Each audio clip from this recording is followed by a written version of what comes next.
بہت ہی رومانٹک رین،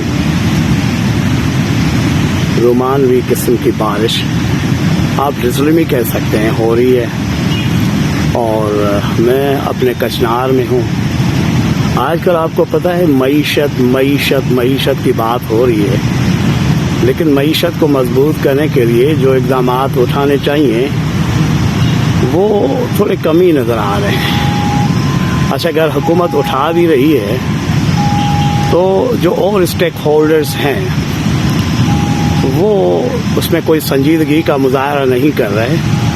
آج مجھے عجیب ہی اتفاق ہوا، میں چاہتا ہوں کہ اپنے سامعین سے، اپنے سننے والوں سے یہ میں شیئر کروں۔ یہ جو سامنے کینپی آپ کو نظر آ رہی ہے نا، تو اس میں پہلے دو ڈرائیور حضرات، ڈرائیور صاحبان جو تھے وہ اصحاب کہف جیسی نیند سوئے ہوئے تھے، بالکل اصحاب کہف اور ان کے کتے جیسی قابل رشک نیند۔ میں یہاں سے ایک راؤنڈ لگا کے چلا گیا، پھر میں نے دوسرے راؤنڈ کی طرف جب ان کی طرف میں بڑھا تو میں نے دیکھا کہ وہ اٹھ کے بیٹھ گئے۔ میری ان سے لیکس لیک بات چیت ہوئی۔ میں نے کہا کہ بھائی کوئی خاص وجہ ہے آپ اس طرح کی نیند، گہری نیند سوئے ہوئے ہیں؟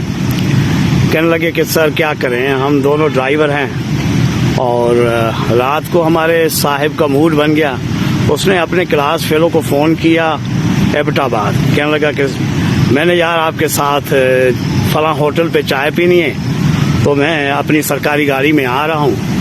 تو ہم وہاں 11 بجے پہنچے، چائے پی صاحب اور اس کے دوست نے گپ شپ لگائی، اور کوئی 1 بجے کے قریب ہم ان کے گھر جا کے پہنچے، اور اس کے بعد پھر صبح آپ کو پتہ ہے پھر 6:30 بجے ہم وہاں سے نکلے ہیں۔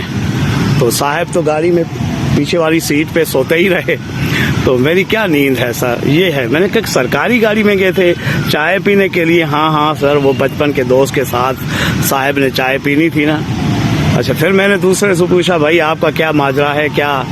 تو کہنے لگا کہ سر میری بھی کوئی صورتحال کہانی سے مختلف نہیں ہے، میرے صاحب کا موڈ بن گیا اور اس نے اپنے دوست کو پشاور فون کیا، کہنے لگا کہ میں نے یار آپ کے ساتھ وہ فلاں نہیں ہے چپل کباب والی ہوٹل، وہیں پہ پشاوری چپل کباب کھانے، تو میں آ رہا ہوں یہاں سے، آپ بھی بس تیاری پکڑیں۔ تو کہنے لگا کہ ہم 9 بجے کے قریب رات کو وہاں پہنچے، اور صاحب اور اس کے دوست کی وہاں جو مشہور ہوٹل ہے وہیں پہ گپ شپ ہوتی رہی، اور پھر انہوں نے اس طرح کی چپل کباب کھائی کہ دونوں کی حالت غیر ہو گئی، یعنی لوز موشن ہو گئے۔ اور اس کے بعد صاحب تو اپنے گھر ہی چلے گئے، اور پھر میری جو حالت ہوئی، اور اس کے بعد پھر میں 5 بجے کے قریب صاحب کو یہاں دفتر لے کے پہنچا۔ میں نے کہا کہ آپ کا صاحب جو ہے وہ سرکاری گاڑی میں؟ جی ہاں، سرکاری گاڑی میں ہی گئے تھے۔ تو اب جو پہلے والا ڈرائیور تھا اس کا صاحب ایک کانٹریکچوئل ریٹائرڈ صاحب ہے، اور دوسرے والے کا جو صاحب ہے وہ ابھی ریٹائرڈ ہونے والا ہے۔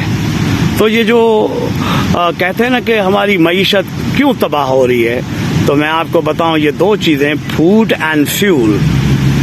اینڈ فیول، یہ بہت بڑی بگ تھریٹس ہیں to the economy of Pakistan. اور اسی طرح مجھے تو یہ جو reasons for economic insolvency in Pakistan کی معیشت کی جو دیوالیہ پن ہے اس کے اسباب سمجھ میں آنے لگے ہیں۔ جب تک وزیر اعظم پاکستان یا مقتدر حلقے ان 2 چیزوں پہ کنٹرول نہیں کرائیں گے، میرے ملک کی معیشت کبھی نہیں سنبھل سکے گی۔ ہے کوئی میری آواز کو سنے، اور معیشت سے ملک ہے، معیشت سے ریاست ہے، معیشت سے تحفظ ہے، معیشت ہی زندگی ہے۔